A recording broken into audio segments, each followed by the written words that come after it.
governing and marshalling body. They also work together. So there's a real close synergy between these two championships, and I'm certain that without the Supercar Challenge, Preventic wouldn't have existed. They've kind of diverged now, and as you say, the Supercar Challenge, Low Countries and Northern Germany Championship, and very well respected. And of course, Preventic hoping this year to go worldwide again. Well, remarkably, we are going out over the PA as well. So good morning to those of you in the pit and paddock. A little bit delayed because of the issues with the red flags and stoppages in the qualifying session for the substantive series for the 12 hours.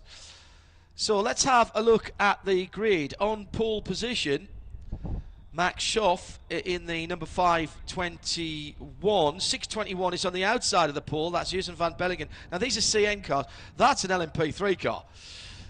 That number 521, Nick. I know, and the times are so close. I mean, the pit pole car, the Nissan, 38.6 rounding up, 38.7 for the Norma M20, which of course is the CN cars, which I have a massive soft spot for the CN cars, because that's what we started doing years and years ago. Do you remember all those... the championship, the CN championship, we used to cover everywhere, because it used to support the Le Mans series. With those cars, and always remember Mike. Name's gone, lost me now. Mike used to race with Tommy Erdos. Mike. Go on, carry on.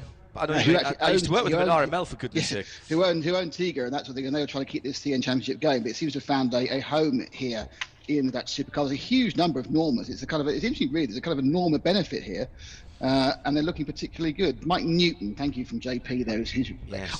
I need JP sitting in my life behind me, all of the time. As the years advance, the names are disappearing, and I'm losing. I think I lost Scott Redding at the week during Midweek Motorsport. It's like, come on, Nick. This is just, I do know it. Just the brain's going, come on. You've got so much rubbish information you fill with now. The actual facts you need, retrieval's not happening. All right, let me go through the grid for you then. Max Aschoff for the Edeka Aschoff Racing Ginetta Nesson G58 is the LMP3 car on pole position. That's the blue and white car to driver's right. Sharing pole position, Jurgen van Bellingen for Dedische Racing for the Norma M20 FC. Similar car on the inside of row 2 is the 611, Tom Boonen for also for Dedische Racing. Then Gillian Schell for Pegasus in an LMP3. That's the 529. That's a Ligier. Then another one of the Norma M20 FCs. That is the BS Racing by Battisgrund for the 614 car. Bob Herber is the first of the GT cars, and that you should just be able to make that one out, because it's the white, black and orange car, and that is a Lamborghini Super Trofeo. And he is Paul in the GT class. Then there's a couple of Z4 GT3s, in fact 3 of them together. Cooperman Racing, Peter Posovich, and the 191. Dan Meyer in the Border Racing 107. Hein Koopman for the Koopman Racing 190. Then an E90 BMW for Hardest Plaza. That's the Vandenberg car, the 245, as they are moving off. They're the more silhouette-y type cars, SSP1 category. So we're moving for one warm-up lap. I'm just checking to see if the time has actually started. No, it has not. So we are going to get a formation lap. And one of the, I think that was the 191 BMW that pulled out a line, Nick, the Cooperman Racing Peter Posovich car. Yeah, obviously saw a small problem. He still had motive force. Pulled out of the line not to block the rest of the grid, and just currently is sitting at the side of the start grid. And whether that's something he can do Control Alt Delete is, and I think that was GT3 kind of. We've got a lot of cars that look like BMWs, because a lot of these silhouettes are silhouetting BMWs, aren't they, as well? Well, let's see who's missing when they come round. There will be 2 formation laps. It was the 190. All right, so I had 2 to choose from. It is the other Cooperman Racing. Hein Koopman himself in that 190 GT4, a Z4 GT3. Still a good-looking car, that, with the wide-body kit on it, and it's sitting on the pit lane at the moment with the Porsche coming to its assistance and dragging it backwards. Oh, the ignominy Munich's finest being pulled by Stuttgart's finest out of racing. Oh dear. It's not the advert Munich wants to see, though, is it really? It really isn't. The little blue and white propeller not spinning on that BMW Z4. But it's weird, though, because he was able to... Now, whether he just pulled it off on the starter motor, I don't know, because he just knew what the problem was and then just drove sideways, and now he moved under not his own steam. So an odd problem there for the 190. I think that, by the way, John, I think I've changed it to 2 warm-up laps, by the way. Yes, I have. Yes, I did mention that. 2 formation laps. Yeah, no. Yellow flag at turn 17, just to remind everybody. Let's talk a bit about this track. It is the full Grand Prix circuit, so that's just under 3 miles, 2.9, 2.8 miles, depending on how good you are at getting close to the apeces, or if you prefer it, 4.57 kilometres. The outright lap record here, do you know what that is, Nick? Well, it's going to be about a 120 for F1 car. Outright lap record is a 1:13.7 by Kimi Räikkönen in the McLaren in 2004. It's the lap record here. GT 2004 cars were very quick, though. They were very quick. GT3s run around here in about 1:39. Christian Engelhardt has that lap record. That was set in the ADAC GT back in 2017, and that was in a Lamborghini Huracan, not a Super Trofeo car, but the full GT3 car. So given that our pool time was a 38.7, our GTs are running a little bit slower than that, 40s and 45s rather in that, but that gives you an idea at least. 17 corners and the wonderful circuit. I've actually been here. You drive past it actually on your way to a number of places. I drove past it once when I was going to do a job for you, Nick, and then and I went, oh, hang on a minute, that's the Hockenheimring. And then certainly I found myself a couple of years later there for DTM and Audi TT Legends, which I thoroughly enjoyed, although we were only using the short track for that. But the stadium atmosphere when the stands are full, I mean, it's like an auditorium. It's like going to a football stadium. It has that kind of feeling to it.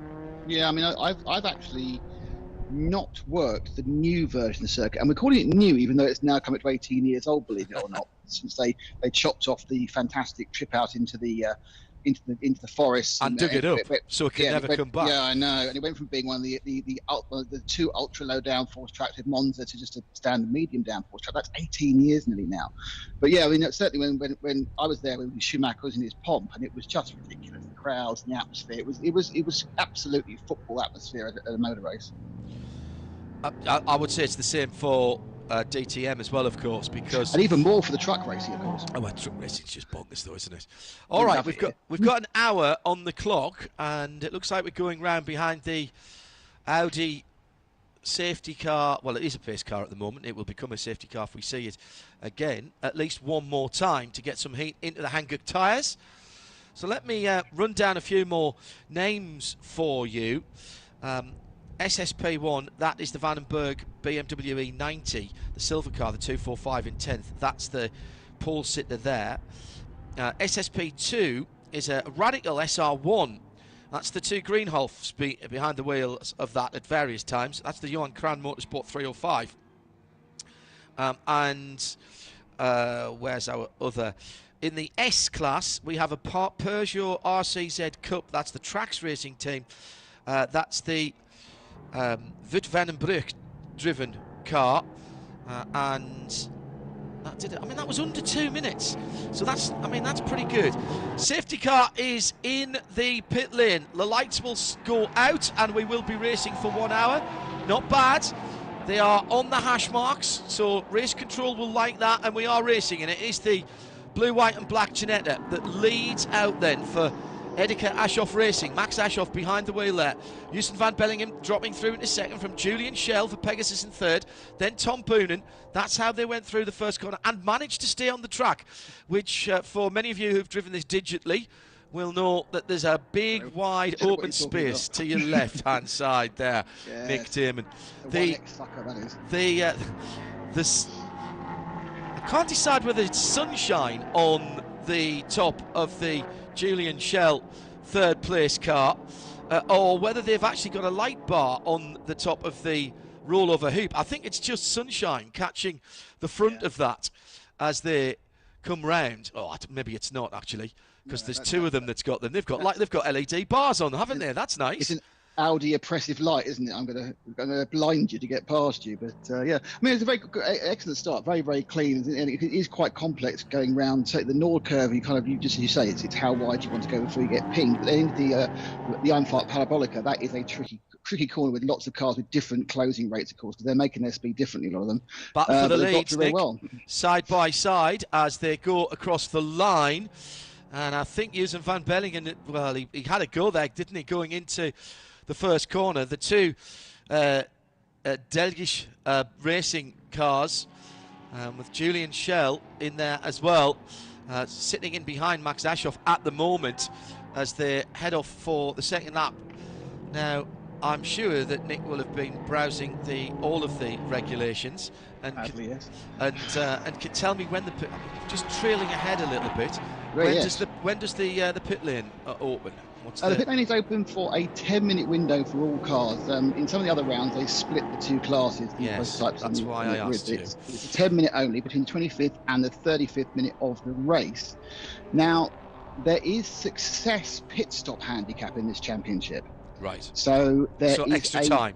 Exactly. British GT have done that in the past as well. We understand. I like this series because they're very good. I much prefer that than bolting a whole load of lead onto cars. Which is dangerous because you've got to stop that lead as well as accelerate that lead. Correct. So yeah, Julian Schell there just making up a position in the light blue Pegasus Racing. That car, that's one of the LMP3 cars, and he did drop back a bit, but now he's making up some ground again after he started closer towards the front. Sorry, Nick, go ahead. Yeah, so basically, there is a standard pit stop time, which is from pit in to pit out of 1 minute and 18 seconds. Don't forget, some of these cars are solo drivers and some of these cars are having a driver change, so it has to be fair. Everyone comes in. You can't change tyres unless you're a Porsche, in which case you can change tyres. But you're only allowed to use 8 over the course of the 2 races. So I think it basically means you can use a lot more rears and fronts if you have to. But I don't think we have any Porsches there this weekend, do we? No. No, they're odd really, because they've actually balanced performance to everything against those Porsches, which don't exist at the moment. They exist, they're just not here. It's not as if they've disappeared into the ether completely. That'd be your nightmare, wouldn't it? That happened. But a land without Porsches. Everyone's got different pit times. And the success time is based on the results. For example, Bob Herber, who won the GT class last time out at Zandvoort, has a 25-second pit penalty, as does Dan Meyer as well. So that takes their total at 1 minute 43. And there's various successes from 10 to 5 and everything else. So, but what I think probably is when we get there, I have the list in front of me, so what we'll probably do is we'll see how it affects the leaders and see what they're going to lose. But it seems to me, with seeing how close these cars are across 3 classes in front of us, which is amazing. Someone's got the balance performance right here to get a C, a P3 and a GT3 car balance like this.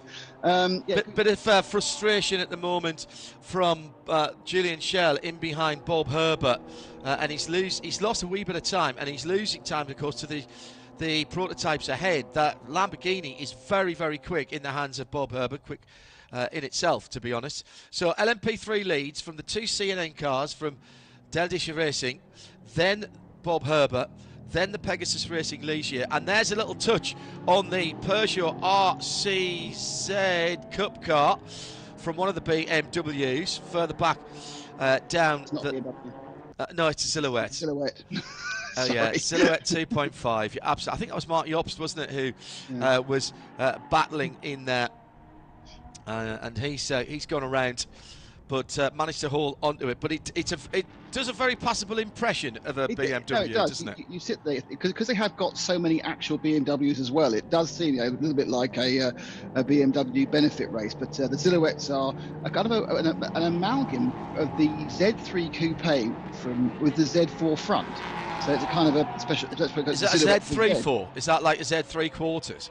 Z3 quarters. 206 is a BMW 1 Series GTR. That's the dark blue car, and that's Bert Aronson for Koopman Racing driving there. Meantime, still Julian Schell has not been able to get by the Lamborghini as they head out around turns 2, 3 and 4 and down that long sweeping parabolic section, getting up to top speed before turn 6, the Supercar hairpin.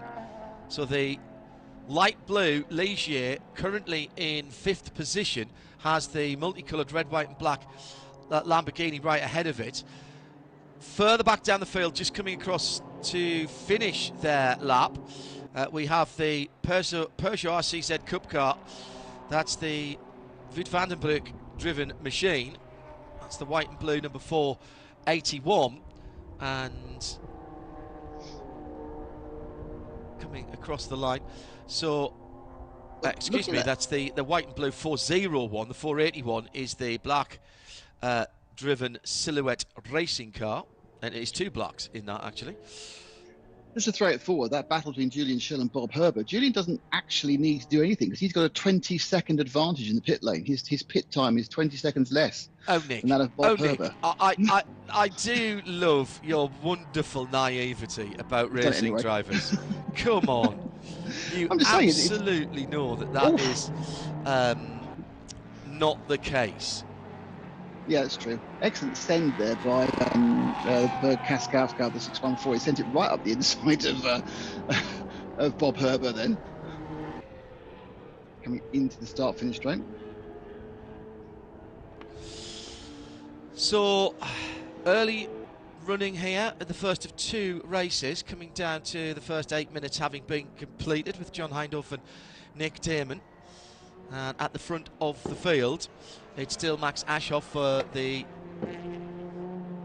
leading car in the LMP3, just about a second ahead of Tom Boonen, who's about 1.3 ahead of Yusen van Bellingen. Then it's Julian Schell, who has now got through. Now battles further down the field, including a Hyundai TCR car, very brightly coloured, not the usual eggshell blue of the ends, and that is the battle for 202 is in 13th position. So it's Ted van Wiele for GR Motorsport and the De Burst and Van Oud driven Fibor Racing team. They are in SSP1, and that is a proper Hyundai. That isn't the silhouette, that is a front wheel drive Hyundai i30N TCR, and they're battling, among other things, with the BMW E90 that I mentioned, the 245. Whereas further back, the Peugeot has the sneaky silhouettes. Side by side again for Hyundai and BMW. Is that actually a BMW? One asks oneself. Yes, it is. Yes, it is. Yeah. Yeah. Just a bit of help. If the battle is between cars with the same first number, so 100s and 200s and 300s and 400s, they're in the same class. So I think I'm not sure whether the Dutch supercars actually. I think it's brilliant when they do that. Thought this up, but obviously it has been taken up by Creventic as well. So if they have the same first number, they are battling in class. So I get the impression there's quite a lot of classes here. So actually, I think certainly at the front, even though we've got 3 different types of car, they're all actually, as you're quite right, John, going for the win and not tactically thinking about pit stops. No, not at all. So that SSP1 category with the Hyundai and the BMWs in it, and they are BMWs, Ted van Wiele is running the E92 V8. They all start with 2. There's an E46 M3 in there as well. The SSP 2 categories start with a 3, and the silhouette categories, which is the S, it's a bit unfair having the Rcz Cup Car in the silhouette category, but I suspect it's been lightened. They all start with a 4. That isn't a little TCR car. It is the Rcz Cup Car, which was a 1-make series. Front-wheel drive, obviously, for the RCZ. Peugeot's answer to the Audi TT, I suppose you would say. Double bubble roof on those cars. Really nice piece of styling. And behind them, 2 BMWs, which aren't. They are the silhouette cars. One of which, the second place in that battle, behind the RCZ Cup Car, actually almost looks from some angles like a convertible with this sort of matte black roof, Nick. And yeah. I keep looking at it and thinking, well, why does he put his roof down? It's a lovely day. He's also got his GoPro on the top, so he's got the evidence something goes wrong. You see that on the top of the car. So they're gathering information. Now, the RCZ is a little bit quicker around the corners, but he's losing out on the straights. He's about to get overtaken going into by the both of the silhouette Parabolica, yeah. but they've got a little bit more straight line grunt. And they do look a little more average now, about a foot lower for a start. And look at streaking away now. They've got past. And certainly that was a cork in the bottle, the Rcz. So he'll be asking for a bit of help on the balance performance for tomorrow's race. Cross the line then, and down in towards the first corner. The one that you never want to remind Tom Christensen about if you've got a memory for DTM. A couple of BMWs, and they are BMWs, the white and red, with starting with the number 2s, as we said. That's the SSP1 category as they come through the final corner now. 202 and 233. Oh, and the RCZ's had it coming together with, I think that's the black and black Silhouette racing car, and it is Silhouette, isn't it? Yeah. And the Silhouette's broken as well. He's lost his front left suspension. Good, yeah. Been coming together, the front left has collapsed. So the 481, which is Bernard Black. Obviously the Silhouette racing team, it must turn up. It must be an arrive and drive, or at least we look after it for you situation, isn't it? So that's quite. So he's turned up, and unfortunately that's broken. So I hope they can fix that front left. But I'm surprised leaving it there. And there's not even a yellow flag. So where is it? Off the track, it must be. Standby caller. Well, I'll tell you now as well. The 206 has come into the pits. Oh, there we go. That's the Koopman Racing car, and that is the That was the BMW though. So the BMW has come into the pits, the 206 that was Bart Aronson for Koopman Racing. So that's both the Koopman racing cars, is it? Because we had the 190 as well in the pits. Driver not happy, steering wheel in hand. I had one of those, but it came off in my hand. Yeah, I mean, he's probably most not happy because he's broken it rather than he's crashed it. But I mean, if you've got front left damage, it's more likely you've tapped the back of somebody else and they've suddenly reversed into you. So, obviously we haven't seen the full course yellow, Nick. Full course yellow. So that will bring everything back together at the front of the field. And we are only 14 minutes into a long time from the pit lane opening. It's not opening for 11 minutes. And if we're in full course yellow, does the pit lane stay open, Nick? I think so, yes. I think because they've got a narrow window, they don't think they can close it for that. Yeah. Very narrow window. But of course, these stops the cars are making now won't count as their mandatory stop as the RCZ comes in. We'd love to get a frontal shot and see. Doesn't that much damage on it, does it? I think that's side. I'll be honest with you, Nick. I think from what we saw earlier with the performance of those cars, it'll be side by side damage, and it'll be the camber of the front wheels that have done the issue. So we have got. The RCZ in the 401 is showing, the 481 is showing missing, which is that black Silhouette racing car. That's the car. So Nick, what have you noticed on the RCZ? That's also got a problem with its camber angle on its front right. So that's been an absolute side by side. It wasn't the case where the Silhouette was behind him. They have come together as a side by side clash, front wheel to front wheel by the looks of it, front right to front left. There's a big bit of tyre damaged. Yeah, there's a big bit of tyre mark on the front corner on the right hand side of the Feeble Racing machine. That's the Peugeot that's in the lane at the moment. So that is losing time. They were looking at the top mount, the strut top mount, to see if they could work out what the issue was. Meantime, still waiting for a tow is the Silhouette 481. That's true. It's going to need a flatbed. It's collapsed on the front left. I think what they're hoping for is that it might tow slowly and they can just get it out the way. Another Audi SUV. So we've had Porsche and Audi. I think that was the second tow rope by looks. Second tow rope, do you think? Yeah, well, given the fact we just saw him doing the same process before and then come back and done it again, I think maybe he was a little bit more scrapey on the ground and tow rope A wasn't particularly. He's going to run into the back of the Audi that's trying to tow him. Has he run at the back of that Audi? I think he might have. No, he didn't quite run. But I think is he getting the wheels a bit more straight? A bit, but it's going to heavily crab to the left. I'm not sure that he's going to be able to get this out of the way. Is there anybody in the car? I don't think there is. No, he's the driver's pushing the wing. Pushing at the back. So they're just dragging it a bit, aren't they? It's pushing hard left. They're pulling it right with the Q7. But You're right, John. They're absolutely looking for a safe place to leave it until and bothering about it after the race rather than trying to recover it in any way. Because that is going to need to be flat-bedded back, and probably there isn't one round there. But hopefully there's enough they can get it off any form of racing line or spinning off line, and the car's going to get going quite soon. So Max Ashoff, who has led since the lights went out after the 2 formation laps in the number 521, the Edeka Ashoff Racing Ginetta, then is still leading. We've got now traffic in front of him behind the safety car. So I'm not sure whether wrong car up. Well, either that or, yeah, well, it should get a wave by. Actually, I've just realised there isn't a safety car out there, is there? This is an FCY. So effectively... they're just going at 60, aren't they? Yeah. Yeah. So he's not yet been given the green, Max Ashoff.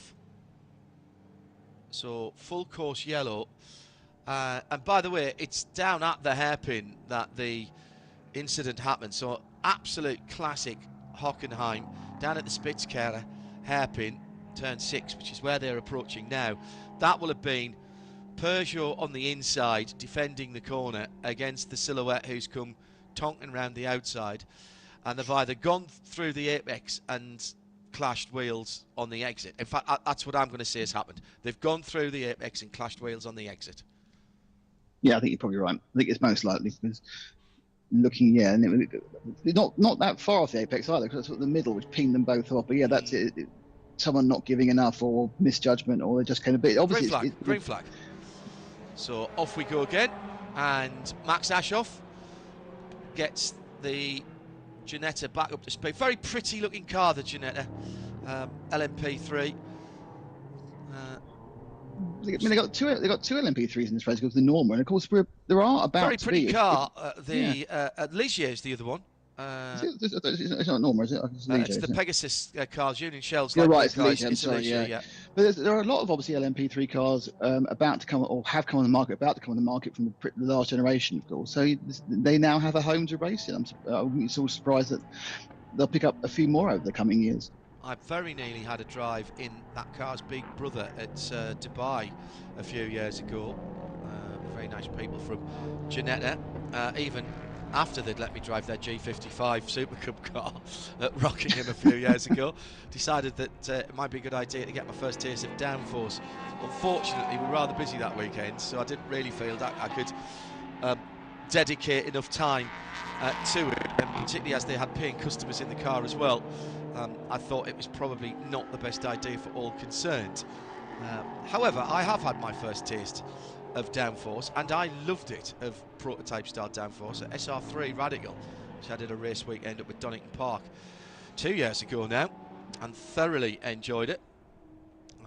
Meantime, let's have a look down through the GT battles. Touring cars out there as well. i30N sitting in behind one of the BMWs. It is the 245 at the moment. That's the Hardest Plaza team car, and in behind that at the moment is that Hyundai for the FIBO. That's another one of the FIBO racing cars. So that's third and fourth position. Leading in that class is the 202 FIBO racing. Well, hang on, has he put a lap on them? So that's a pass for the lead. During the restart. That's a pass for the lead. Yeah, it was a restart. I think what happened was, looking at the 202, the Honda looked really quick, so I'm surprised the BMW got past him. I think it may have been he got jumped at the green flag element. Oh, blimey. Fumbled, yeah.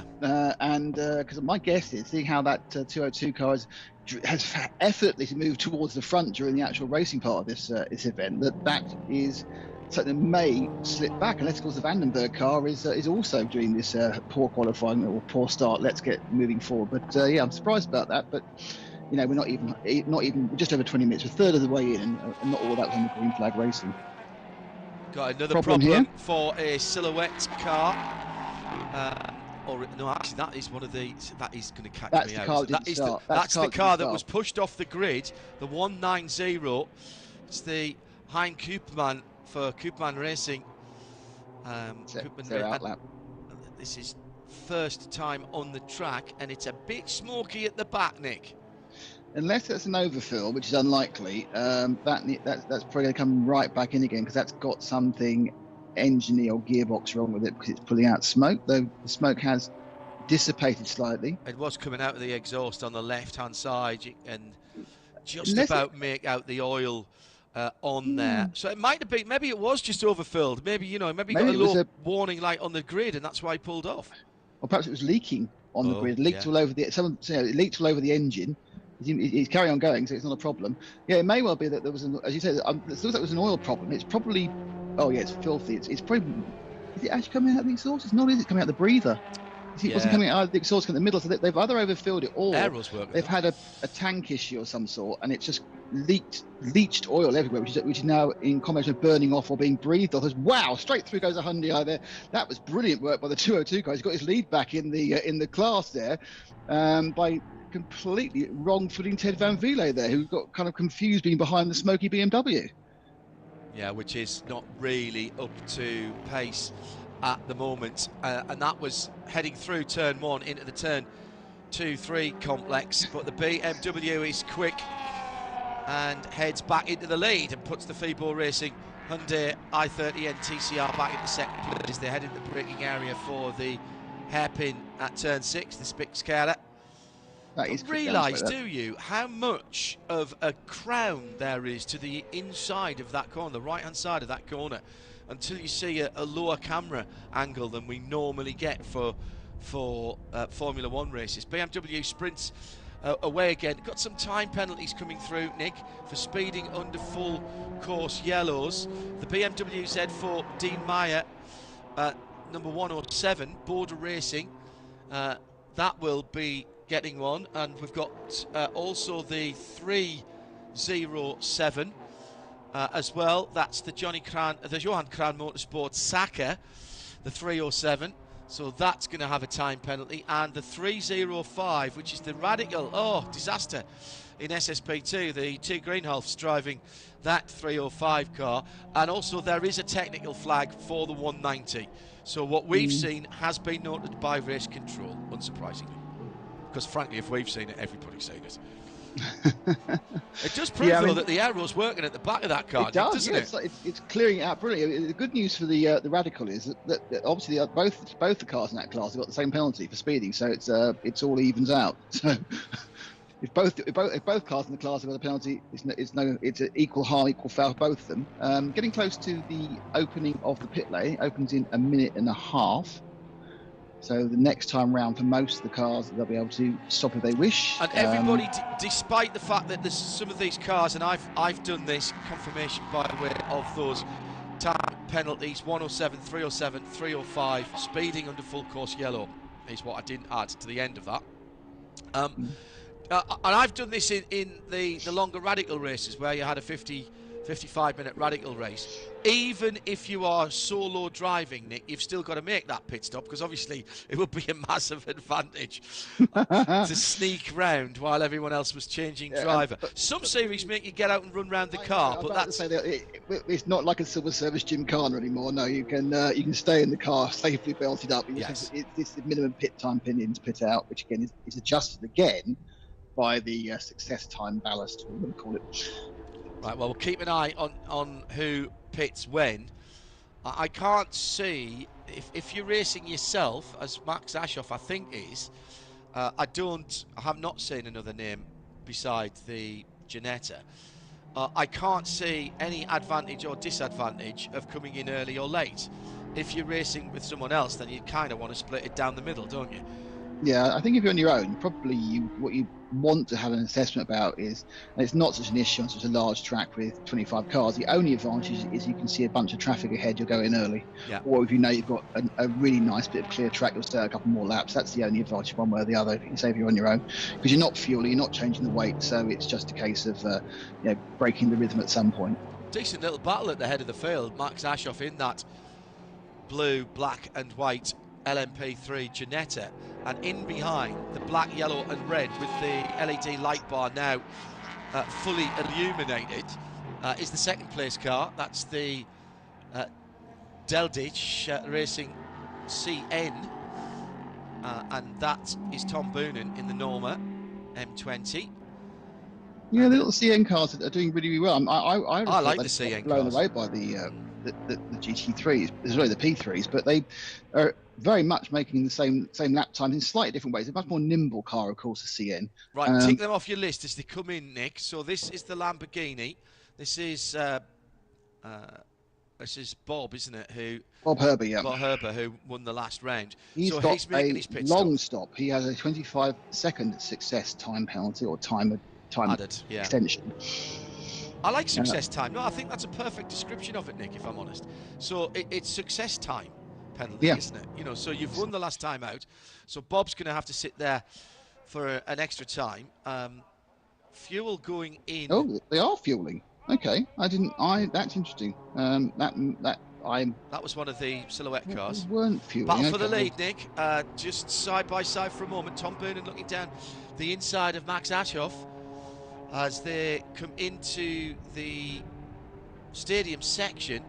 So they've just come through what Joe and people of our age call the Sachs curve kind of area, 8, 9, and now through 10.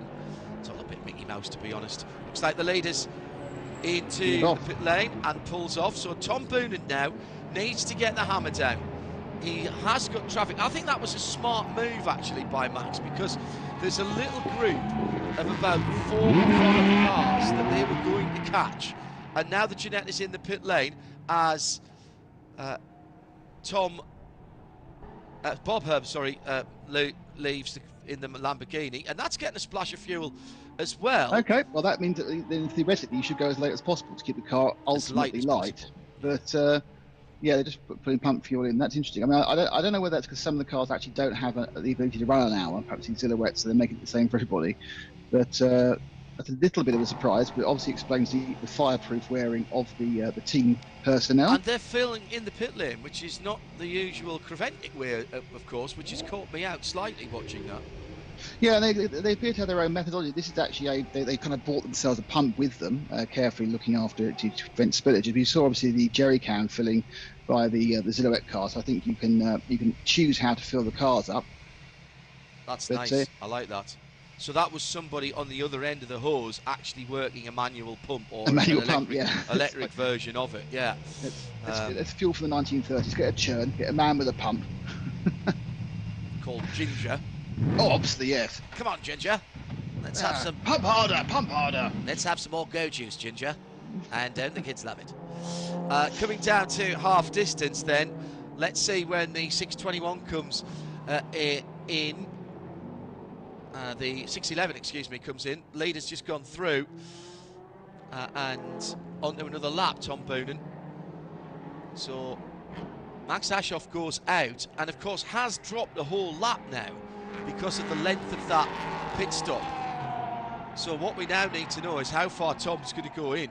I like the idea. I mean, you go longer. If you brim fill it at the start, you go longer, so long as you don't have to brim fill it. Oh, big slide by the leader. Oh, there's oil on the track.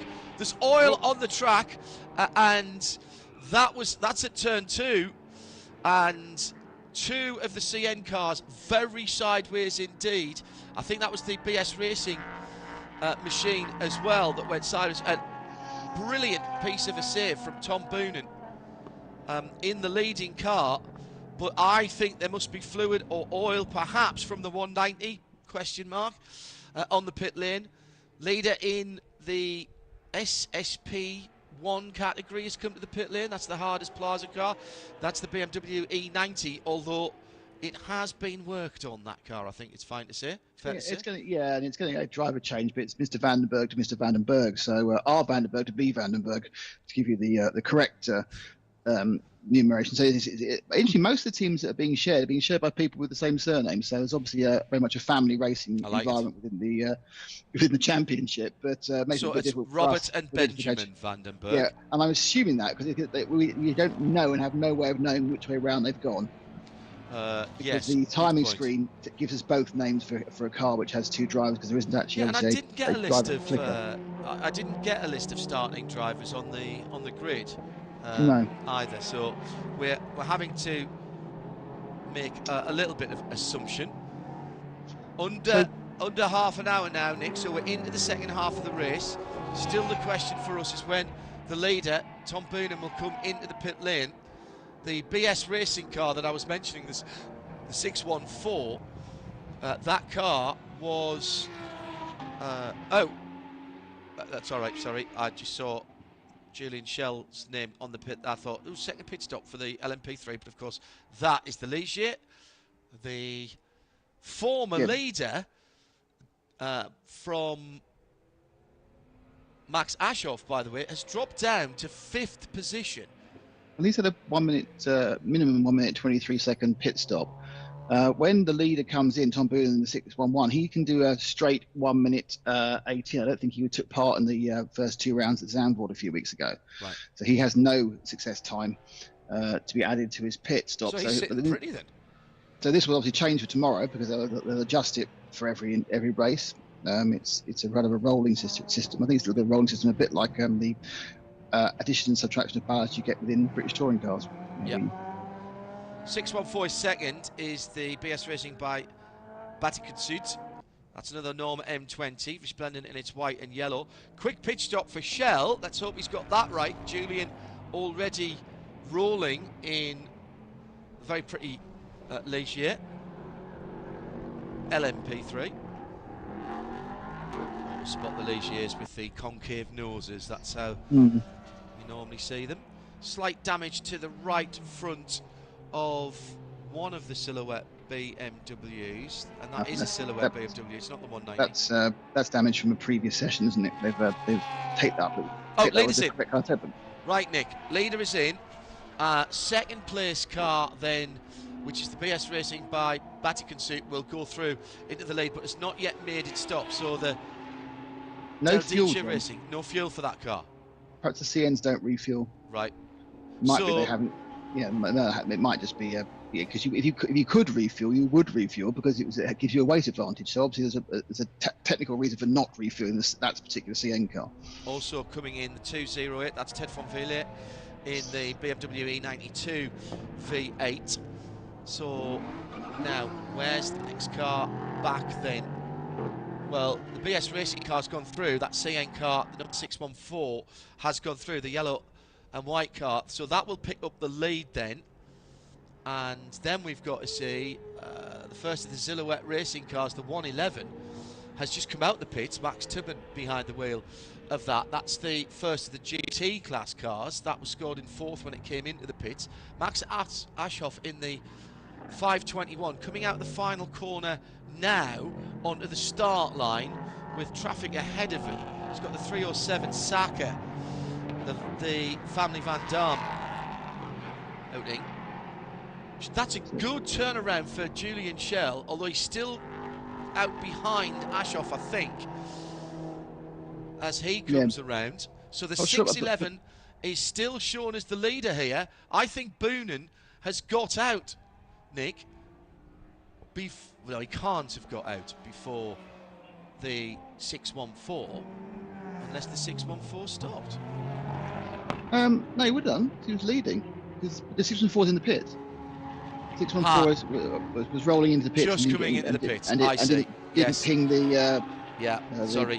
So the 614 has been scored as the leader at the end of this lap. Sorry, my timing screen was only... I've realised now is only updating at the end of each lap, which is why I was slightly surprised to see Tom Boonen on the tracker still shown as the leader when he'd only just emerged from the pit. So, having a quick look around, he's still ahead. He's coming in now to the stadium section, is Boonen. So, he's heading into 8, 9 and 10, and Max Ashoff is a corner or two behind him. So change of driver for the 614, but again, no fuel. So again, we don't quite know which way around it's gone. It should be Alec. It should be Alec Cascatel who should be taking over this one. It says it says he's the second driver. I think so. Yes, I think so. Right. There's Boonen in the lead, and flashing past pit exit. So shown a second on timing because that'll catch up next time around, now that I'm learning the vagaries. And Also through has gone Max Ashoff and Julian Schell and Justin van Bellingen, and still waiting for the Cascatau BS Racing car to pull out of the pit lane. Have you been ticking off who's pitted? Yeah, the 621 car, that is two guys, Tim Hewson and Steve Van Bellingen. All right. Whoever just took it over just did the fastest lap of the race in their first rolling lap. Excellent. So if we assume it's Steve Van Bellingen, he's the second name driver, it might not be. He just did the fastest lap, which is 1:41.5. So that could see that car begin to move forward. It's behind Julian Schell, of course, in 5th place. Schell currently has only a 1.5 second lead from that car, which seems to put a real hot shoe in. BMW, and that is a BMW because it's the 3 numbers on it. So that is the M3 GT4, looking remarkably stock other than its racing paintwork. And that is the Peter Stocks entered car for the Stocks family outing. And the M-Power BMW then going off right towards the end of the lap. So that was coming through the Rcz curve, 16 actually before that. Back to the change of class, and since it's signed on in the 2s, the 260, and it's been moved down to the 3s. So it's gone from Supersport 1 division to Supersport 2 division, which is another concept which this championship shares with the Preventic Championship, isn't it? Because if you enter a car and you start at one class, and it's obviously too quick or too slow, you can often get it changed to another, and that's what's happened here in the Supercar Challenge race, as the Stocks machine has been taken down from Supersport 1 to Supersport 2 for a more competitive reach. Because if you look at the Supersport 1, it's a real mismatch. It's a Hyundai TCR, a BMW 1 Series, an E92 BMW, an E46 BMW, an E90 BMW, and a proper M3 GT4. So they are trying to balance 7 different cars in 7 different places. If they can do that, they need to apply to the ACO to sort out the top class of prototype racing. Mark Jobst in for Zillowet Racing's 2.5. That is the number 461 I've been in for a while because the pit lane's officially been shut for 3 minutes. Just come up to 3 minutes now. Would you like me to tell you when he came into the pits? In that case, he came in at 2 minutes and 23 seconds past the hour, so he was in time, I reckon. Just. No, it's only a minute ago. Okay. It's a minute ago, which was within 23 and a half to go. Sorry, I'm looking at the time remaining and just taking it off that. Sorry, yeah, of course, absolutely right. What we're assuming, of course, unfortunately, we don't have a pit count. We're assuming it's his first visit. That's a fair point. Well made and beautifully presented, Mr. Damon.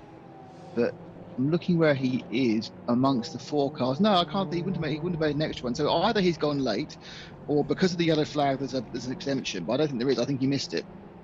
Let's run through some of the other. Bob Herbert still leading in GT, 6th overall in the Lamborghini Super Trofeo. We've got the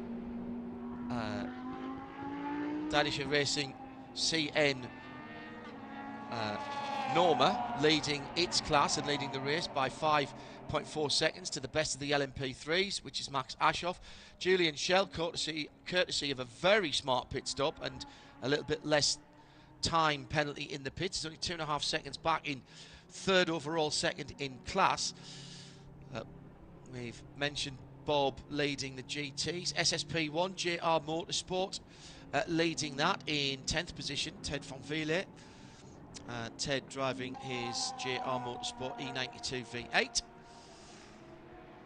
SSP2, Johan Kran Motorsport, 14th overall in the Radical SR1.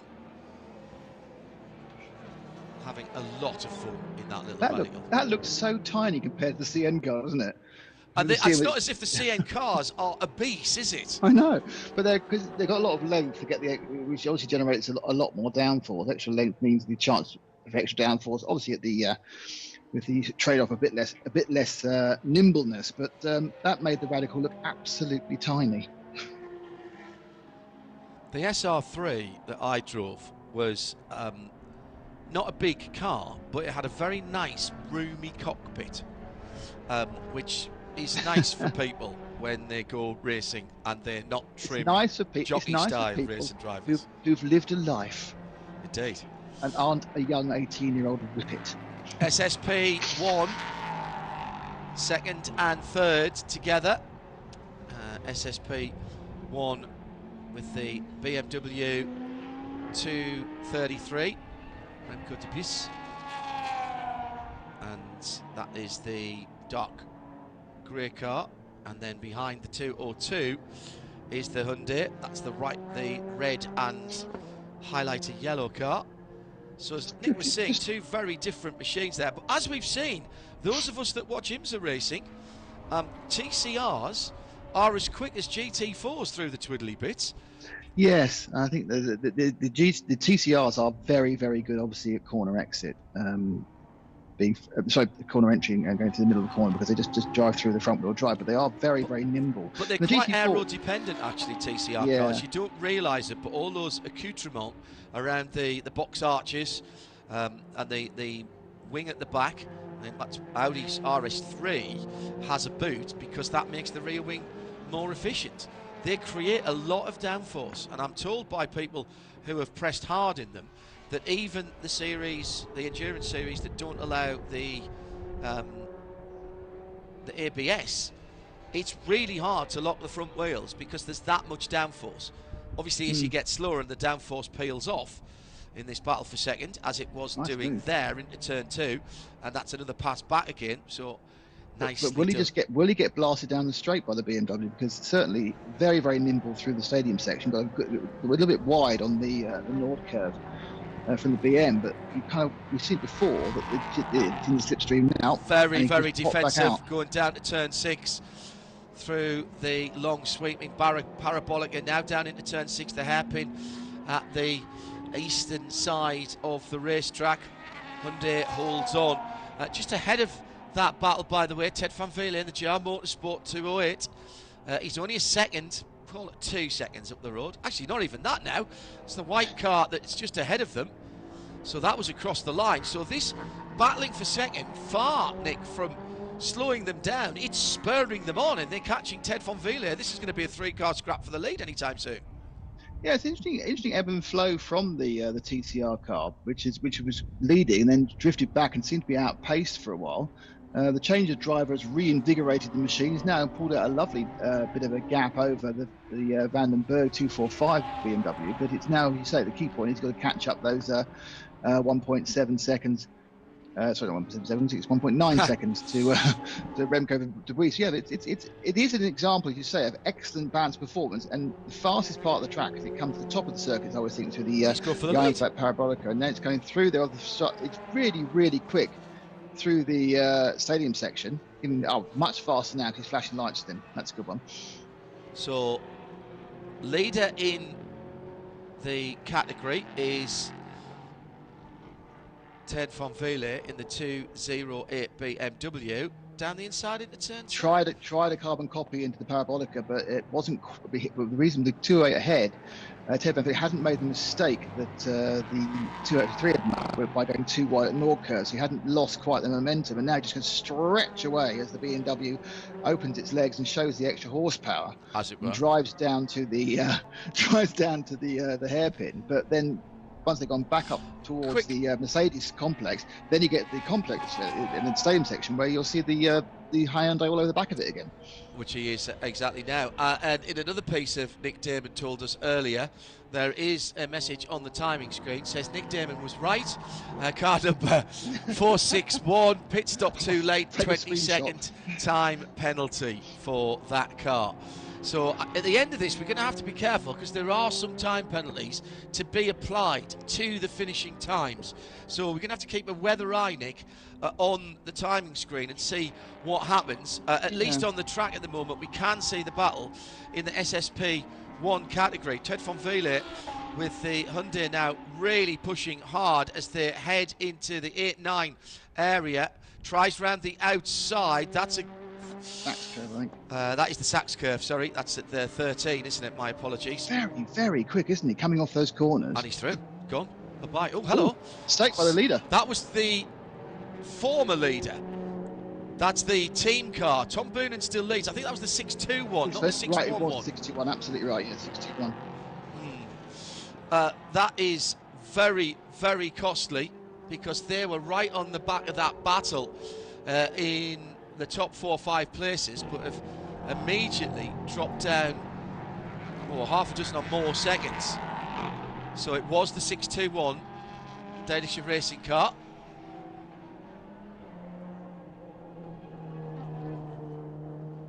Now recovered. Yeah, only saw the end of that, so we don't know whether it was a mistake or an avoidance of somebody else. It looked to me like 6, 7 second mistake that was. Yeah. I think that looked to me like a mistake, if I'm honest. I bet he was probably hoping it wasn't even caught at all on camera. He's going to come back later and say, yeah, a lot of traffic that lap. Yeah, it was bad traffic that lap. Yeah, that's why I lost 6 seconds. It was a nightmare. Yeah. But of course, he caught the end of the car facing the wrong way. It may well have been actually quite right. If he's in the same section, just went a little bit wide and therefore just picked a little bit of over curb or gravel, then he just carefully get back on the track. That's 5 or 6 seconds, but no damage, no harm, no one else is hit. So. All good. The P3's got to come back together, haven't they? They were quite split. Now they're both back together again. The Max Ashoff and Julian Schell cars, just a second 0.2 between them.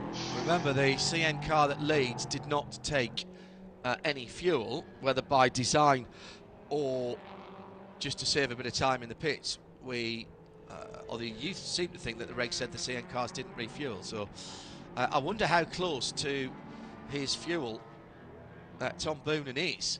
No, they do 75 minutes. I've seen them 75-minute race. No, you're right. You're absolutely right. But this top three has come right back together again. This is a proper battle now. It looked like a kind of a benefit for Tom at one point, but now not perhaps less surprisingly, we see the Ginetta G3, but the Ligier now, Julian Schell, has been in the car the entire time, has effectively appeared to have turned himself up to 7 for some reason, and just going for it, because he was drifting back, but now he's right behind all of them. Yeah, he got stuck behind Baz Barenberg in the Baz Kooten Racing BMW E36, the white car, and that now has made the battle for second very hot indeed as they go through turn 2. Julian Schell sniffing a win in class here, I think, as he traces a much tighter line than Max Ashoff in the blue and black Ginetta. Second and third overall, first and second in LMP3, with a huge amount of traffic ahead of them, including the 202. I just caught a quick glimpse of that car. They should deal with them quickly. Yeah, there's the Hyundai. The worry is that somebody turns in on you here in one of those, particularly the CN car. That's exactly what happened as well. The BMW, the 245 car, the E90, the hardest plaza car, and that's really not been heads-up driving there. Blue flags were waving. There's racing going on, I understand, between those two BMWs with Ted von Wele and the hardest plaza car, but you've got quick cars coming through. You've got to keep your wits about you. And there's a new leader now, Nick. Julian Schell goes through in LMP2, takes second overall, but first in class. And we've lost. How does? Well, so that's at the hairpin again, isn't it? That is at the hairpin. There's been a coming together there, and there's bodywork off. Now that's a full course yellow. It's something 19, I think. There's the last two numbers. I might be wrong with 29, but. Yeah, I mean, just going back to what happened there, this is a problem when you come up through traffic coming out of the hairpin. 7 is it was very, very fast and a single line, ideally, and you can. And he got effectively the one of the bit was just cut across, and then you come into the 8-9 complex, which is really, really tight, and it is really easy. And you saw that the Max Ashoff car got kind of unsighted by one of the other BMWs and ended up going wide into the Mercedes complex and through when Julian taking full advantage of what was basically, as you say, some overly focus on what they were doing and not focus on what everyone else was doing driving by the BMWs. Very easy to criticise, Nick. It's 6-1 somethings. Yeah, well, yeah, it's one of the CN cars for sure, because I could see that from the bodywork. The rear deck is off. Of that car, there's big brake marks there.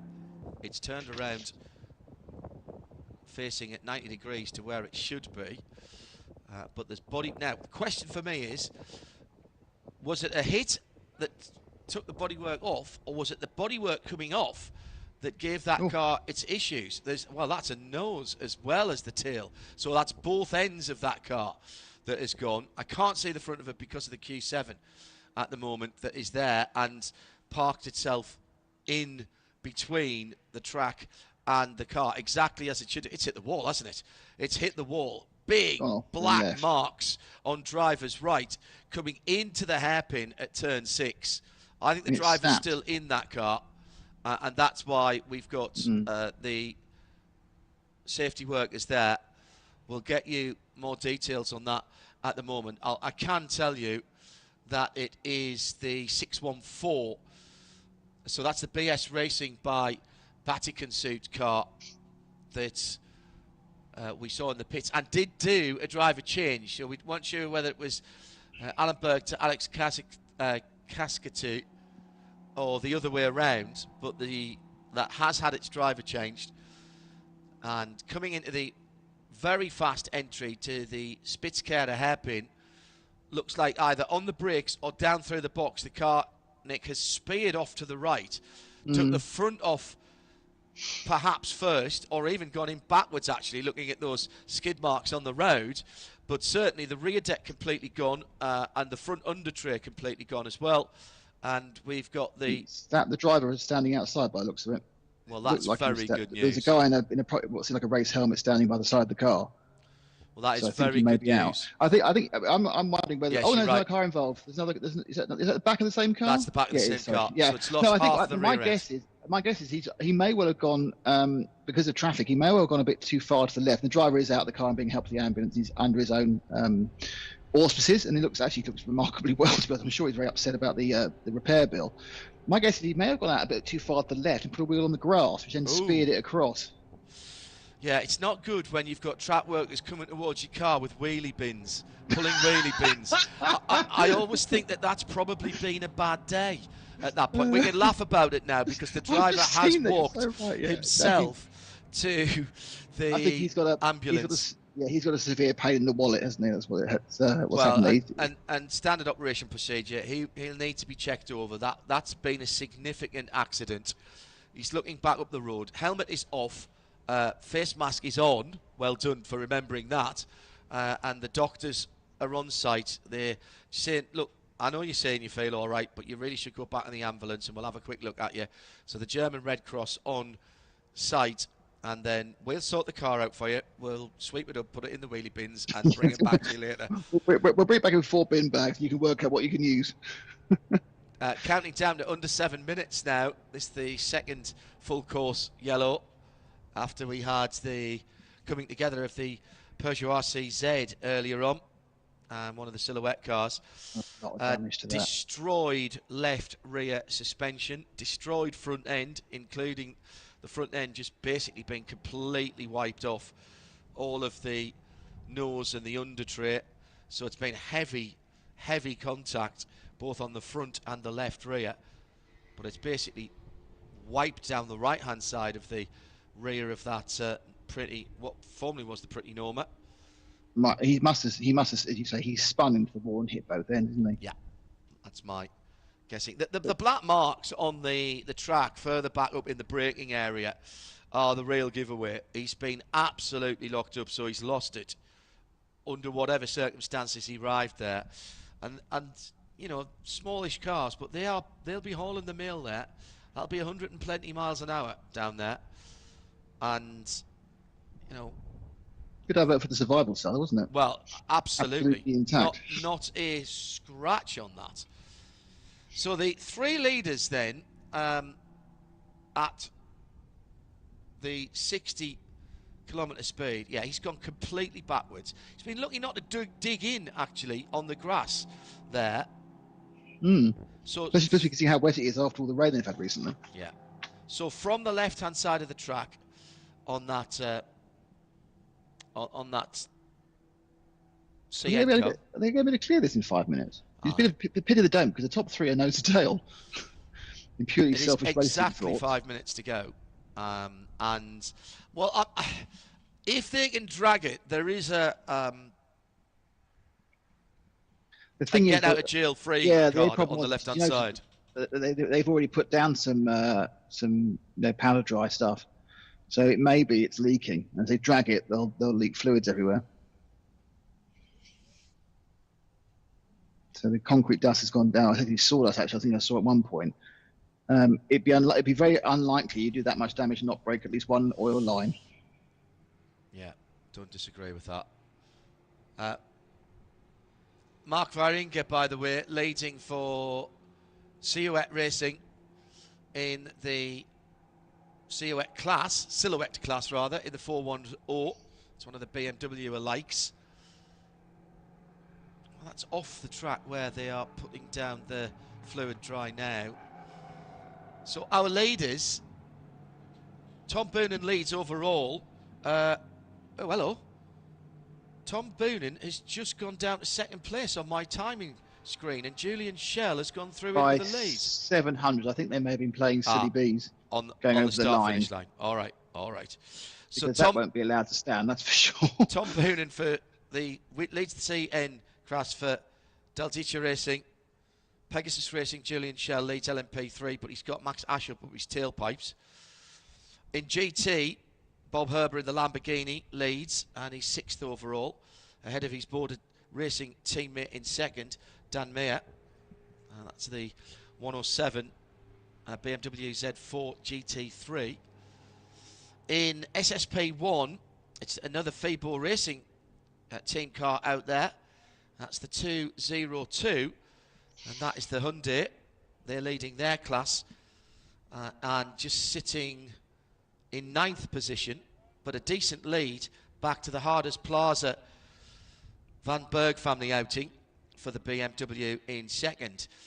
SSP2 leader, the 2 Greenholfs in the Johan Kran Motorsport number 305.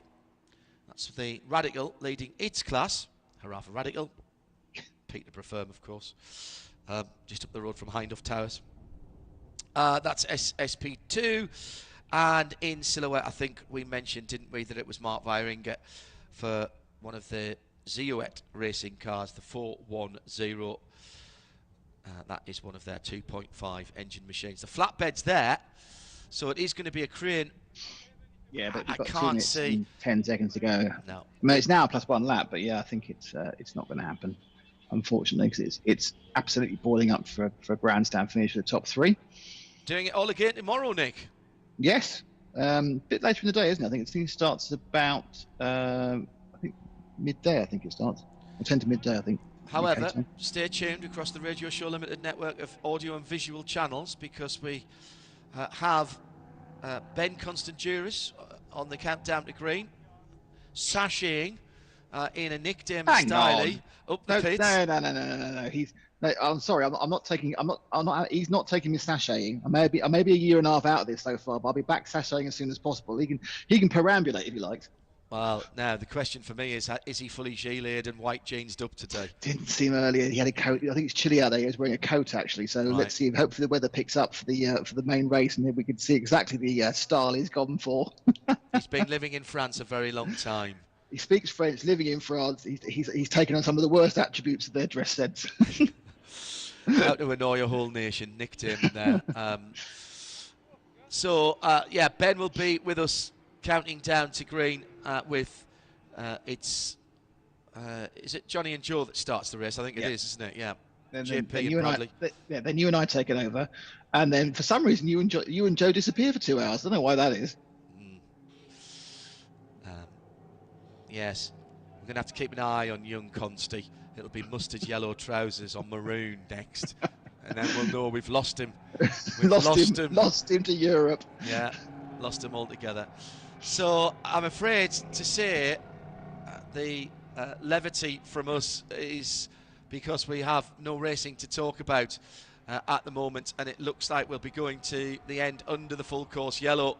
So that is Tom Boonen who's going to win. He's keeping the tyres clean just in case we come back, because time elapses now and it is +1 lap. So in theory, it could literally be a 2.8 mile dash for the overall positions. Well, if this is the last lap, if they go green, because you don't forget it's not a safety car, it doesn't start on the Oh, that's a very good point. If they clear this, you could go green at any point. That's a very good point. The advantage of full course yellows, code 60s, code 120s, however They are virtual safety cars, as they call them in Formula One, but effectively it's their version of Supercar Challenge powered by Hankook and Craventix Code 60. The advantage is that as soon as that flatbed is behind the wall and out of harm's way, we can go back green. And there will be one more lap after this, either full course yellow or green. Can go green at any stage. So even part of the way around the last lap, it could still go green, is the point that Nick's making. Could go green, just come in the stadium section. Yes. I'm sure that'd be more pleasing for the CN car than the P3s. You probably want a bit more leggy stuff. Oh, he's on the flatbed. Come on, where's he got to go to get out of view? Just drive around the corner. Around the corner, it's fine. I mean, that truck does look a little bit like it can't take a non-tarmac option. The Van Bursten van Oord, the De Boston van Oord Hyundai, by the way, right in front of the leaders. So they'll be absolutely praying with everything they can that it doesn't go back green, because they're then going to be right embroiled completely in the lead battle. The ADAC recovery vehicle has +1 on the back, and the CN car with bodywork flapping. He's made a mess of both ends of that, really has. I'm going to predict now that car is we might not see that. The start tomorrow. We might not see that. Unless, of course, there's so many Normas, unless they've got a float chassis, because there are 1, 2, 3, 4, 5, 6, 7 cars there. Sorry, a couple of those are only test cars. So there are test cars here this weekend. So, if he wants to race, I'm sure you can have a chat with him about insurance. Right, hang on. Coming through towards the end of the lap here, and I'm keeping my eye on the starter stand.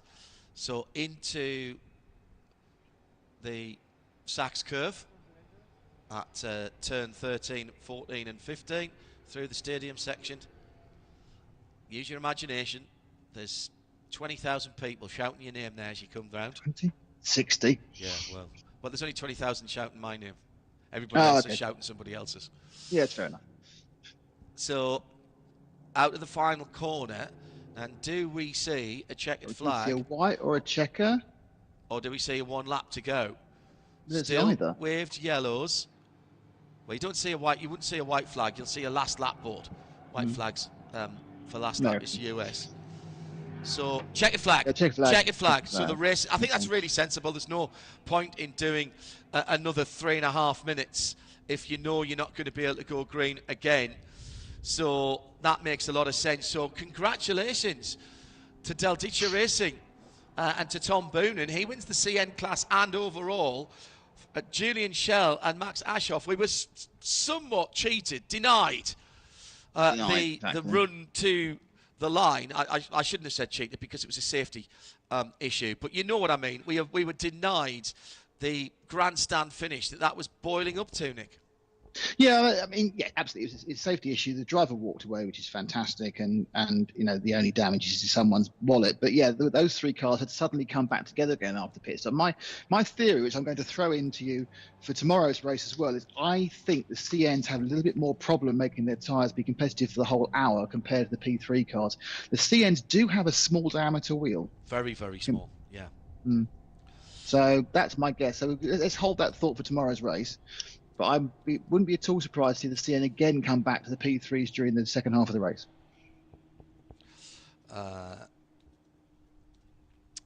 Okay, so we'll wait for everybody to get back. I'm very surprised that they didn't just peel everybody in the wrong way into the pit lane. But they're being very good. Very good indeed in staying to slow speed. But the checker has been thrown. The checkered flag has been thrown. So, with a bit of luck, we can go through the results for you. I'll remind you of the winners in class. Mark Viringa wins the silhouette category. He finished in 15th position in the 410 Zioet 2.5. SSP2, that was the 305 Greenhoff and Greenhoff Johan Kran Motorsport. That was the Radical that won SSP2. From the Peter Stocks entered 360 in second, which was a BMW M3 GT4. Strange class fellows, those two. SSP1, Hyundai TCR from the Hardest Plaza BMW, and for the JR Motorsport, Ted van Vele BMW. Actually, a decent battle brewing up there for second, third, and fourth with Remco de Bus and the MWR 233, which was the E46 building up as well.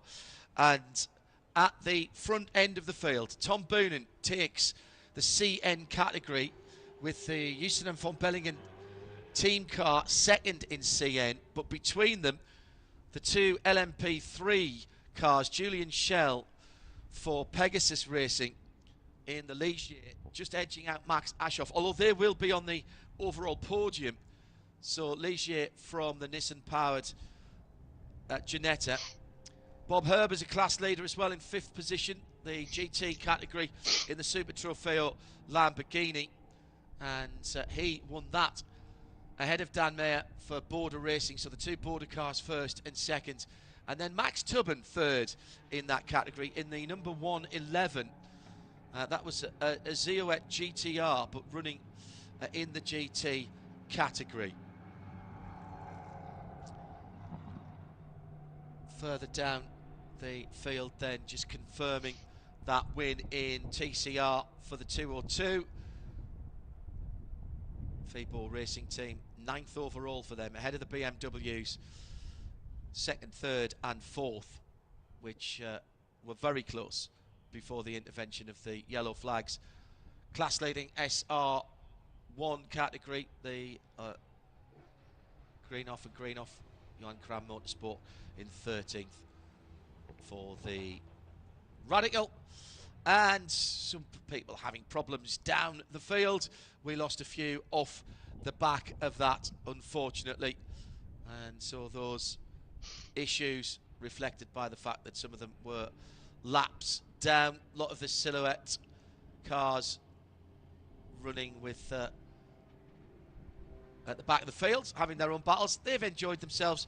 Hein Koopman didn't really get going, didn't get it off the line, and then got the black flag with various fluids coming out the back. And of course we saw the problems for the Trax Racing Team and the 481, the black and black car, after damage, with the Peugeot as well coming together with the Peugeot. So that is the first race. Second race tomorrow. Congratulations to Tom Boonen in the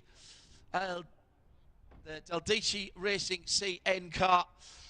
He takes it ahead of the bigger engined two LMP3s. Tables could be turned tomorrow.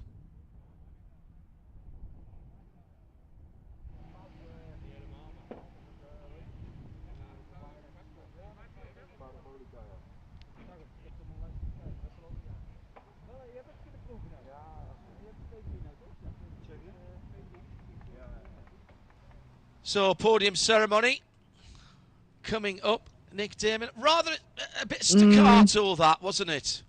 Yeah, I think it promised a lot, and then due to unforeseen circumstances, I'm afraid delivered virtually nothing. To be honest, it was all boiling up very nicely with a fantastic bit of performance balancing, either by talent or by luck, between the P3s and the CN cars. I've got a chapeau to everybody who does the performance balancing, whether it's the Creventic technical team, the guys in the Supercar Challenge powered by Hankook. I really have been impressed. And the cars have turned out really well as well. I mean, you know, okay, maybe not quite as much racing as people would like, but if you've won your class, nobody cares that you've done, you know, what, a third of the race at 60 kilometres an hour. Although, I'll tell you now, sitting in the open-top CN cars, even with the sun out, you'll be chilly in there. Nobody tells you when you go motor racing in an open-top car how blinking cold it is in there. and they're not watertight either. So if there's a bit of dampness, it gets sprayed up around your feet, and your feet get absolutely frozen because there's air coming in around you and all that. Ooh, no. Very, very chilly indeed. Yeah, I mean, it's obviously the opposite of even it's colder than a motorcycle. Once you move yourself around on a bike, you just naturally warm yourself up ridiculously. But yeah, I mean, I think overall, it's a really. I haven't seen this. I think the last time I saw the Supercar Challenge was probably when we were. I think they supported this in Zandvoort. I think like really early on. Yeah, I remember that. I'll never forget the step ladder up to the commentary box. That was the year when your ankles weren't in great condition, but they wanted you to go up 7,000 steps every time. Well, and that just stayed up there. I decided once I was there, I wasn't coming down other than a zip line. Lunch. Why is that? I'm not going up and down the stairs again. But luckily, they've rebuilt the Zandvoort pit. I think they've rebuilt it twice now. They rebuilt it the following year, and I think they rebuilt it for the abortive F1 last year, which of course coming this year. But well, they've certainly knocked down that pit lane that we worked in, and they are in the process. They were in the process. I saw some pictures the other day that suggest to me it wasn't anywhere near being used, actually. But I don't know how old they were, if I'm very honest. Well, as I said, nobody cares. The Del Dici teammates congratulating each other, first and second in CN, first and fourth overall. So that was a decent run out for those two Normers. Oh. The question is, though, will they pick up a pit stop success delay for the next race tomorrow? Because it's quite close without that. So I'd quite like them just to have at it, lads, and let them all run at full speed, because they seem pretty close, to be honest.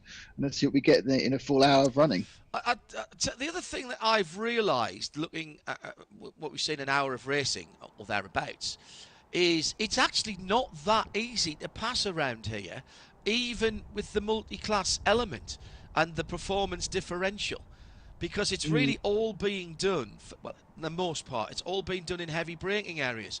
And whilst you might have a much faster car in a straight line, from turn into apex is actually not that different around here between the different classes. Well, no, if you look where the Hyundai was doing it, because the Hyundai the 202 car was quick through the stadium section, it would lose down the bits of straight to the BMW. It would make it up through the stadium section and then have to do it by sneaking up inside through the Nord curve and into the Parabolica, and hope we'd get past with enough space not to get repassed going down the long straight down the chicane. So it is a difficult track. I mean, I think what we did see was something that I've experienced in the virtual world is the chaos around the Mercedes section 7, 8, 9, 10, when you have multi-class cars all trying to go through at different speeds and people doing their own thing, because it's very single line, and even when people are helping you can end up falling off the side of the track, and because there's a big concrete runoff, you'll take that option more often than not. But it is easy, and that was where, of course, we did see the pass for second between Julian Schell and Max Ashoff was down to that confusion caused by traffic. And I'm not really blaming the traffic. No. It is difficult when you've got, I think we had 7 cars on camera. There were three for the battle, and 8, 5 in 3 different classes. And you just trip over cars, you lose momentum, you get yourself slightly offline, and suddenly that corner, that Mercedes corner is way sharper than you think it is. It's effectively it's a hairpin but because it's surrounded by 10,000 acres of tarmac, you convince yourself, it's an easy corner, no problem at all. But it's not. It's sharp as heck. The remains, and I say that advisedly, of the BS Racing by Batikonsult is being brought into Parc Fermé, where I presume it will be unloaded. The team are there saying, don't unload it here, because then we've got to try and get it to the garage. Can we not just take it straight back? It's not like you're going to scrutineer it at the end of the race. Oh, I don't know, mate. That'll be extra. What am I going to scrutineer is the question, obviously. I'm guaranteeing you it's underweight right now. As I say, we can have a little bit of a giggle about it, because we saw the driver getting out of that car and making his way unaided to the medical vehicle. There's rather a lot of aspects on which that 614 Norma, I think, may be struggling in post-race tech. Well, it's ride height for a start. Yes, as it is actually sitting on the ground, because the left-hand side wheels aren't. Because 3 of the wheels are no longer in any way round whatsoever. Well, and I think there's at least 2 of them that aren't attached in any meaningful way to the suspension or the suspension to the bodywork. So there's a lot of work to be done there if that car is to come back out again. There are spare cars around that, as I said before. There was a test as well for this event, and they had 3 test cars out. Sorry, 2 test cars out there as well. And this is a completely Norma class, so my guess is there's someone from the Norma manufacturer there to help out with spares and everything else. And it may be that if the driver's feeling up to it and he's, he can cover it financially, he could well get out there by borrowing one of the cars and get out in the second race, which would be great, because I think you don't want to end on an accident. Which I'm guessing at least has an element of error from the driver in it, because to spear off like that, it's unlikely. Well, it was a breakage. It's really weird. Well, the only other thing was if he was slammed up the gearbox. Yeah, but he's the fastest car. Yes. So it would need to be a massive misjudgment, and he wasn't actually, and he wasn't really fighting. Don't forget, he'd had that spin earlier, so he wasn't really fighting with anyone else in all the supposition, mate. There's no evidence. No, and you're right. And we'll give him the benefit at the moment. And the evidence we have is he hit the wall, which is really bad luck. He's had a lot of damage, which is really bad luck, but he's walked away, which is great. Yeah, I agree. So, still waiting for the drivers to be corralled. Herding cats comes to mind.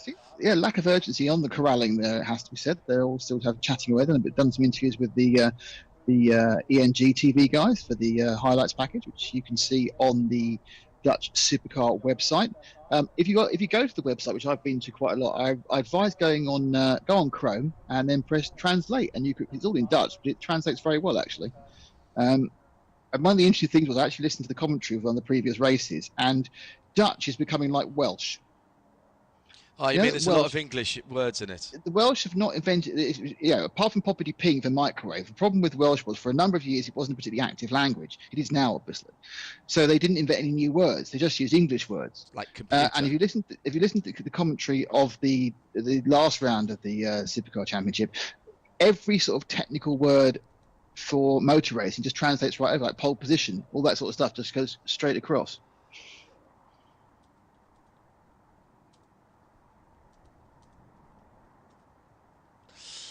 So let's give the drivers a little bit of a chivvy up. I know they can hear us out the back there on the PA.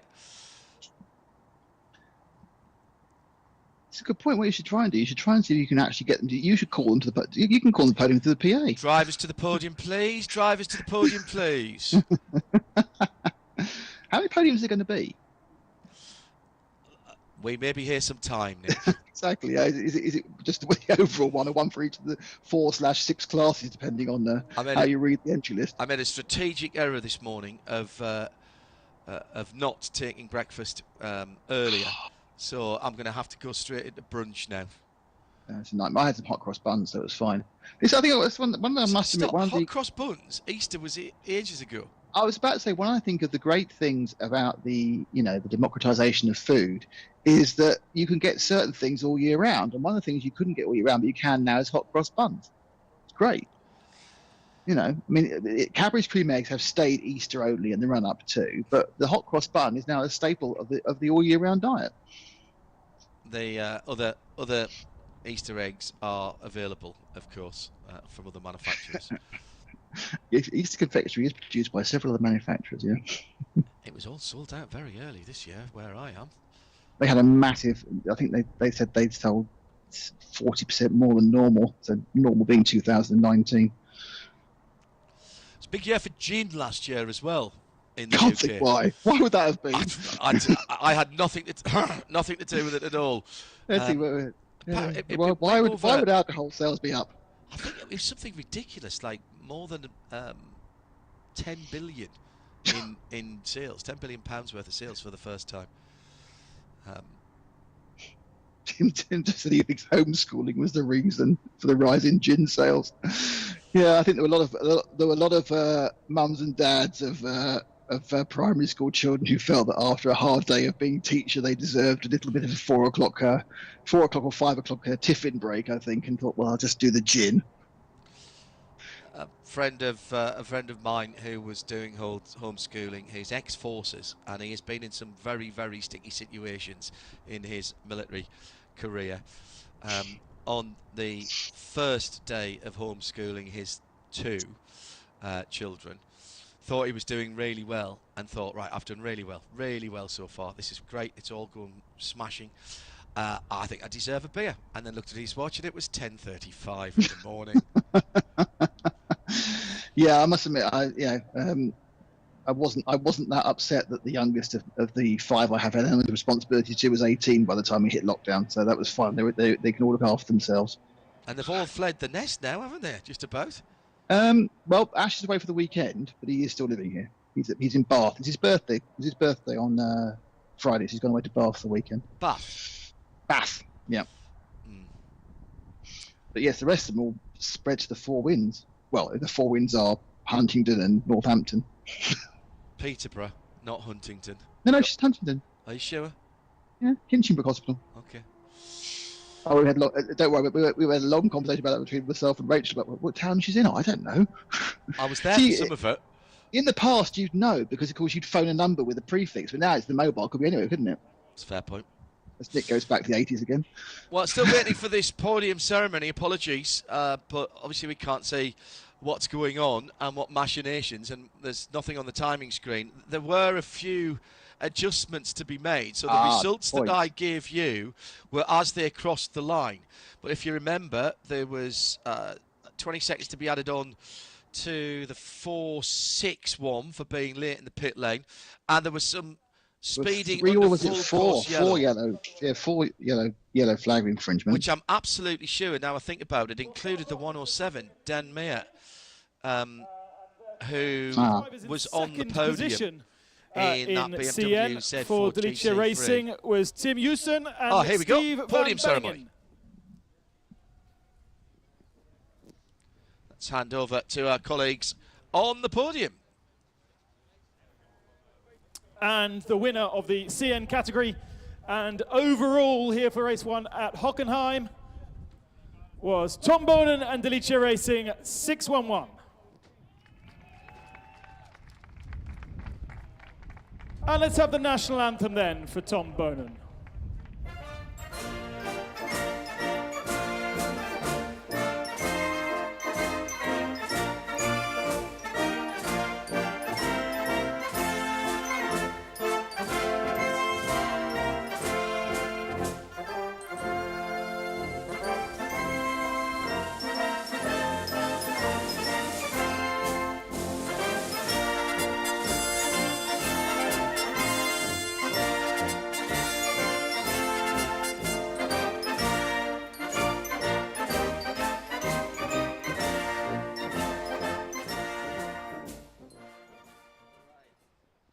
Congratulations, gents. 3 teams in CN, but just 2 finishing the race. And for the trophies for second, they are already done. So let's get the second podium done then. And the second podium will be for the LMP3 division. Ginetta versus Ligier. And in second position then, Max Aschoff for Aschoff Racing, Ginetta.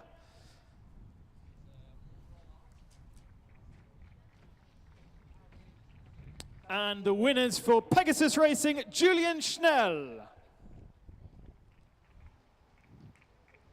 They have their trophies up on the podium, so this is a very efficient way of doing things. Congratulations, gents. Photos done.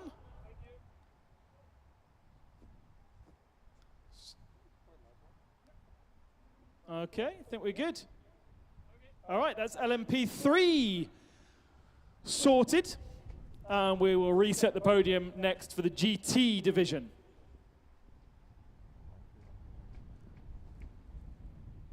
And we can actually get 3 people on the podium for that. So the third position in GT3 in the Silhouette GTR was Max Tuben.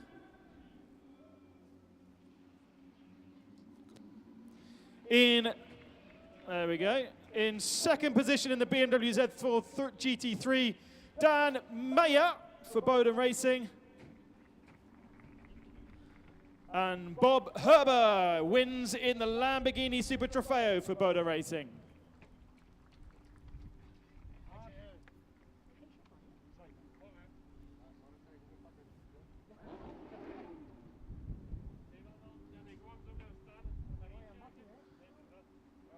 Opportunity to get on the top step and have a photo both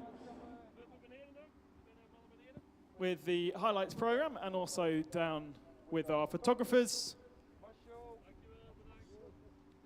And that one's that done. Congratulations to Boda with a 1-2. Right then, Super Sport 1 division is next up.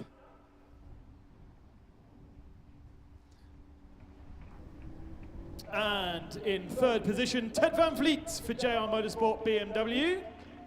Where is Ted? Oh, he's coming the other direction. Surprise! In second position is Benjamin van der Berg, sorry, for Harderplatz BMW. And for driving the Hyundai TCR car, it's Stan Van Oord for Fabo Racing Team. Nice shiny Hyundai i30 TCR car. And they grab their little trophies. Happy days. Bit of a difficult first race for everybody.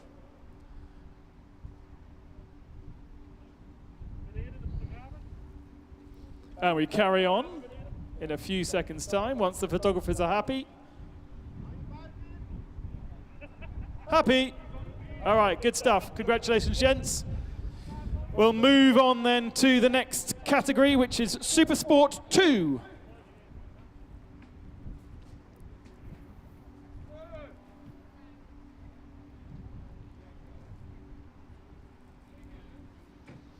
Quick reset of the podium. And gents, get yourselves ready for the Super Sport 2 podium. Eddie Van Dam driving the Seeker for Johan Kran Motorsport, third position. In second position, driving the BMW M3, Nick Stocks.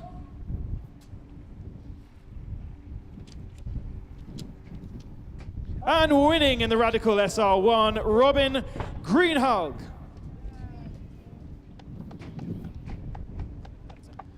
Congratulations, gentlemen. I'm pretty sure everybody's getting a trophy here.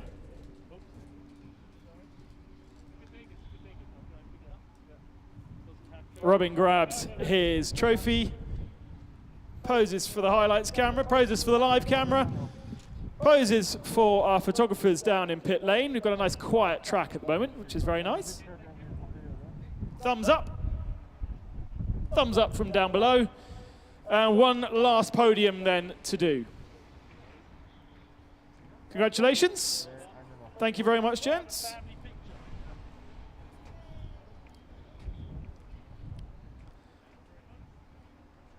And we'll finish then with the Sport division, which is for the Silhouettes. There's a couple of other cars in the Sports division, but the Silhouettes dominating. The gaps don't really matter because we finished under safety car. So let's first get in third position, Mark Jobst up. All for the same team, Silhouette Racing. Jan Berry Dreneth in second position.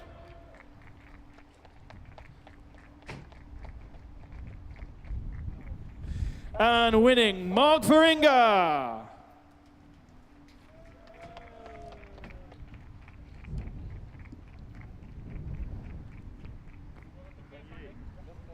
Still a few guys to give you a decent round of applause down there.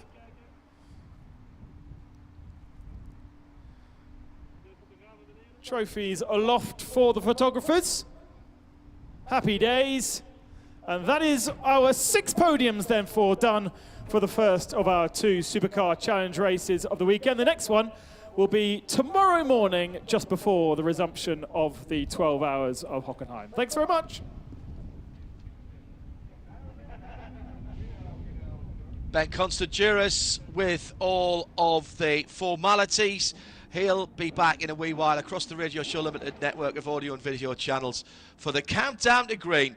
And just a reminder, that second race is tomorrow at 12:45 CET. That's 11:45 if you're watching and listening in the UK. Thanks to Nick Damon. I'm John Hindorf. Also to our technical team on site, 021, and Tim Greer, our executive producer up in London. Have a great rest of the day. There's plenty more racing from the Hockenheimring.